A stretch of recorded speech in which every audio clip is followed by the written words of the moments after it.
Bonjour à tous et bienvenue sur ma chaîne. J'espère que vous allez tous bien.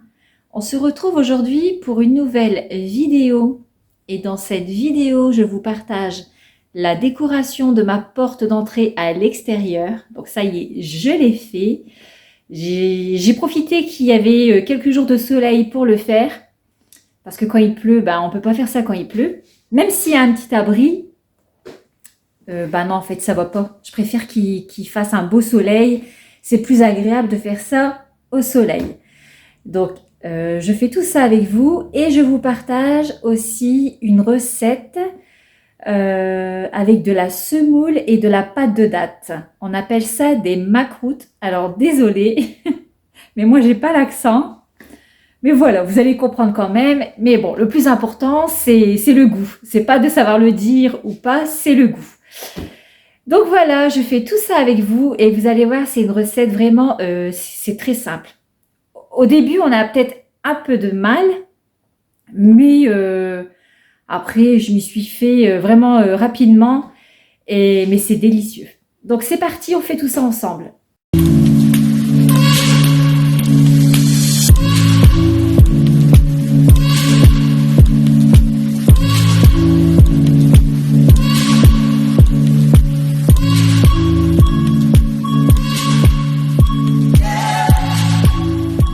Je commence par la décoration de la porte d'entrée, donc je retire les vieux tapis, je dépoussière les marches et je vais nettoyer aussi autour des marches, bien nettoyer autour de l'entrée pour dire que ça fasse quand même propre quand on fait une décoration toute neuve quand même. Après, il y aura aussi plus tard le grand nettoyage de printemps, j'ai hâte de le faire, mais bon, ce n'est pas encore le moment. J'installe ensuite le nouveau tapis et le tapis baroque que je vous avais montré aussi dans mon haul l'incroyable. J'installe une petite table. Alors je cherche dans quel sens la mettre, si je la mets droite, si je la mets penchée. Je regarde vraiment ce qui me plaît vraiment. C'est pour mettre les claquettes que je porte sur la vidéo. C'est pour sortir vite fait, pour aller voir le courrier à la boîte aux lettres, comme elle est vraiment loin de la porte d'entrée. Finalement, le tapis baroque, je trouvais que ça n'allait pas du tout sur le tapis. Euh, Vraiment, ça me plaisait pas. Alors du coup, j'ai fait comme des plateaux, des supports, un présentoir, on va dire. Du coup, j'ai décidé de le couper. Du coup, j'en ai fait deux pour poser les pots que je vais mettre ensuite par-dessus et mettre les tiges décoratives. Je trouve que vraiment, ça fait une belle présentation. Alors du coup, voilà, normalement, je devais le poser sur le tapis gris et finalement, j'en ai fait des présentoirs, des supports, voilà. Je trouve que ça fait vraiment trop beau. Ça fait ressortir le pot, je trouve. Ensuite, je vais venir mettre des cailloux à l'intérieur des pots pour éviter que ça s'envole avec le vent. Comme ça fait un poids et en même temps, ça peut remonter, enfin, ça remonte la plante. Et je vais faire la même chose de l'autre côté. Je vais mettre un fond de cailloux et ensuite je compléterai avec la mousse pour pouvoir piquer les tiges. Alors, il y a ma fille qui va m'aider à porter le seau parce que on ne croirait pas, mais le seau est lourd. C'est des cailloux que mon mari avait préparés. Il avait préparé les seaux de cailloux, mettre à ma portée, parce que je ne pourrais pas le porter seul. C'est vraiment trop lourd. J'ai des soucis au niveau du dos, donc je ne voudrais pas empirer la situation. Ensuite, je viens mettre des blocs de mousse pour pouvoir piquer les tiges à l'intérieur. Et ensuite, tout autour, je viendrai mettre des cailloux décoratifs. Enfin, des cailloux décoratifs, c'est des cailloux, des simples cailloux, pour dire que ça fasse une belle présentation.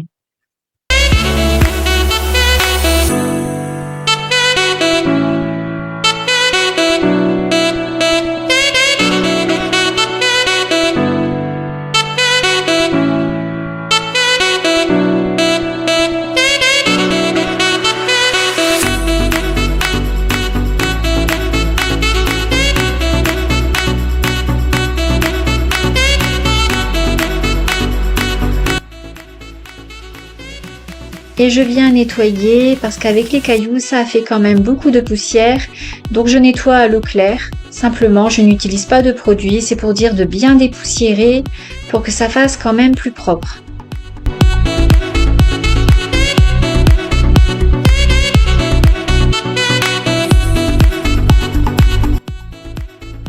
Et voilà le résultat. Ça change complètement. Ajouter quelques petites plantes artificielles ou même des vraies, c'est comme vous le souhaitez. Vraiment, ça change complètement l'entrée. Ça fait tout de suite une entrée plus accueillante, plus chaleureuse. Alors sur la petite table, comme je vous ai dit en début de vidéo, c'est pour mettre la paire de claquettes pour dire de sortir jusque la boîte aux lettres. Et par-dessus la petite table, j'aimerais bien aussi mettre une lanterne ou autre chose. Je sais pas encore. Mais quand j'aurai trouvé, je vous partagerai tout ça.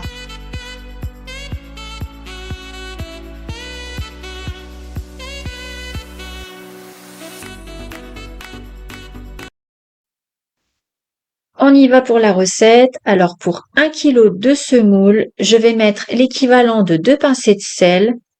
Alors la semoule, j'utilise la grosse, mais vous pouvez aussi utiliser la moyenne. Ensuite, 250 g de beurre en pommade. Et je vais travailler la semoule et le beurre ensemble, bien la travailler jusqu'à ce que vraiment le beurre soit complètement absorbé par la semoule.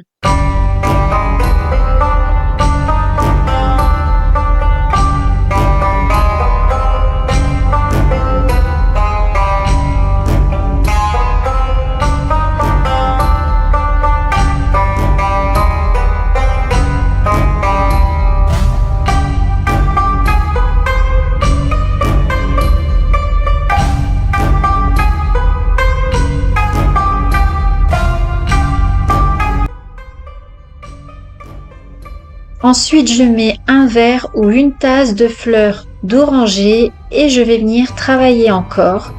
Donc la fleur d'oranger, en tout, je mets 2 tasses. Il faut que la pâte soit facile à travailler. Si elle n'est pas encore facile à travailler, dans ce cas, vous pouvez rajouter de la fleur d'oranger ou de l'eau. Moi, j'aime bien utiliser de la fleur d'oranger. Je trouve que le goût est meilleur. J'aime bien l'eau de fleur d'oranger. Donc, mais ne pas mettre trop d'eau. Si vous mettez pas assez d'eau, ça va s'effriter. Donc, il faut vraiment le juste milieu. Il faut vraiment que la pâte soit vraiment facile à travailler. Quand vous obtenez une belle boule et facile à travailler comme sur la vidéo, c'est que la pâte est prête. Ensuite, pour 300 g de pâte de date, je vais mettre 2 cuillères à café de cannelle et un filet d'eau de fleur d'oranger et je mélange bien.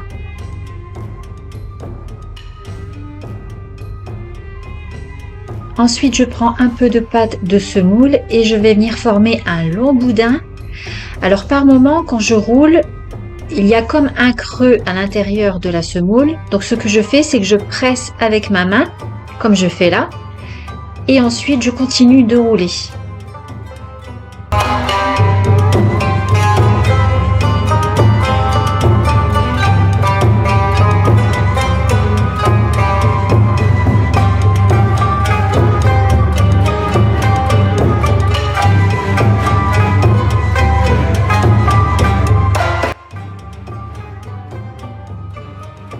Et je continue à former les boudins avec le restant de pâte de semoule.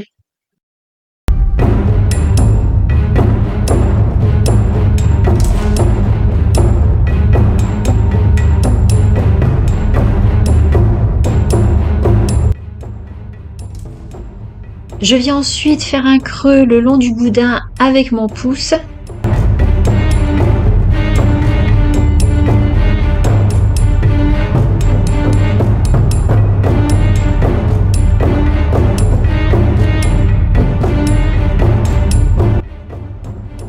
Et avec la pâte de date, je vais venir aussi former des boudins que je vais venir placer à l'intérieur des boudins de semoule. Là où j'ai fait le creux que j'ai fait avec mon pouce.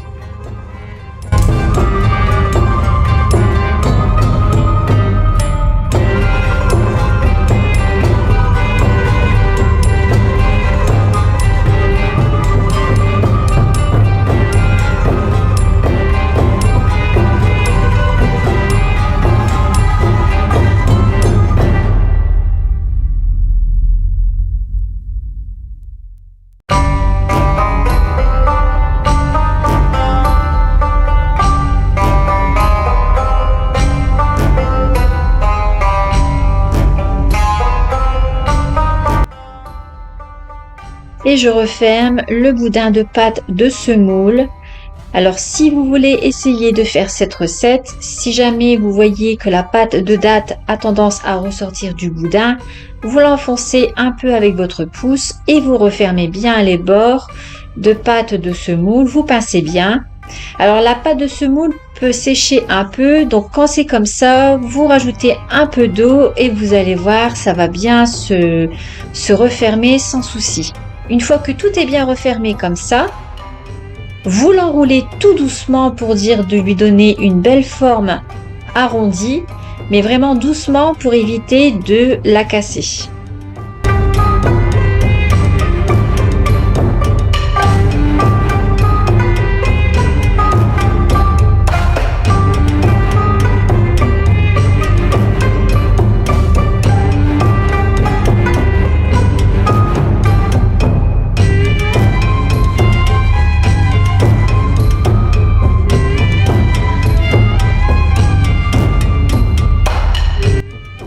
Je viens ensuite aplatir les boudins. Il existe des moules tampons. Vous appuyez directement sur le boudin avec et ça marque le dessin et là où vous devez couper. J'en avais un, mais je trouvais que le dessin n'était pas assez marqué. Alors du coup, depuis, j'utilise ce morceau de bois tout simple et j'aplatis les boudins avec et je ferai les dessins moi-même avec le dos d'un couteau.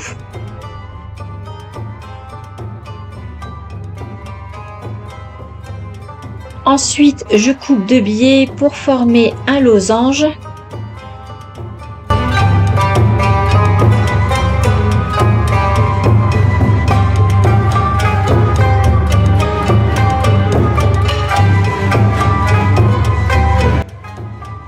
Et avec le dos du couteau, je vais faire le dessin.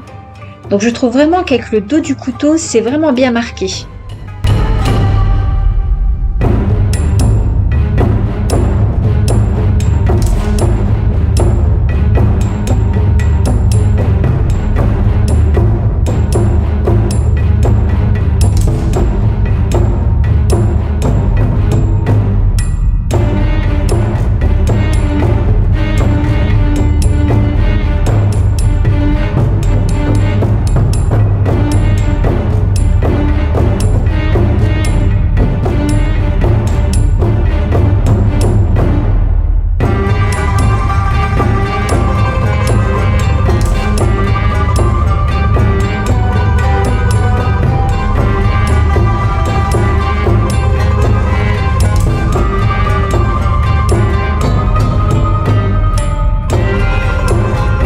Et voilà, ils sont prêts à prendre un bon bain d'huile.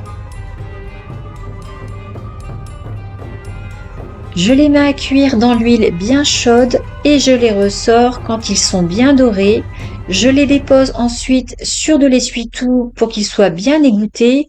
Je ne les fais pas tremper dans le miel directement, j'aime bien les laisser égoutter sur de l'essuie-tout et je les trempe dans le miel vraiment à la fin.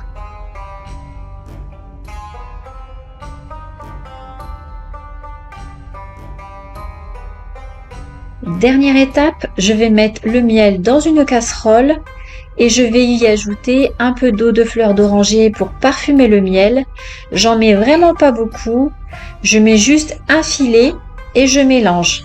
Et ensuite, je vais tremper mes macroutes à l'intérieur et les retourner régulièrement et les mettre à égoutter sur une grille. Alors j'ai mis de l'aluminium sous la grille parce que le miel va couler dessus. Et pour le nettoyage, ça va beaucoup plus vite parce que sinon, le miel va coller au plan de travail et après, ça va être la grosse galère à nettoyer. Alors du coup, je mets de l'aluminium en dessous. Donc voilà, et ensuite, je les sors du miel et je les mets à égoutter.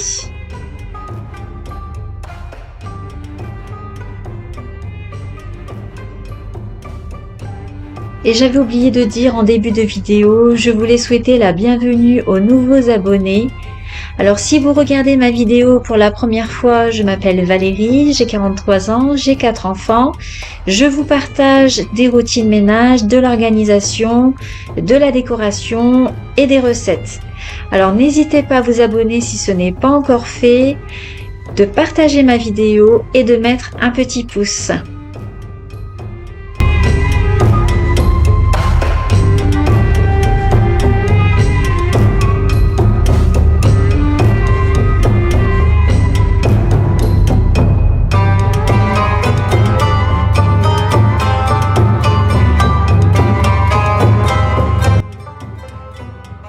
Et voilà, c'est terminé.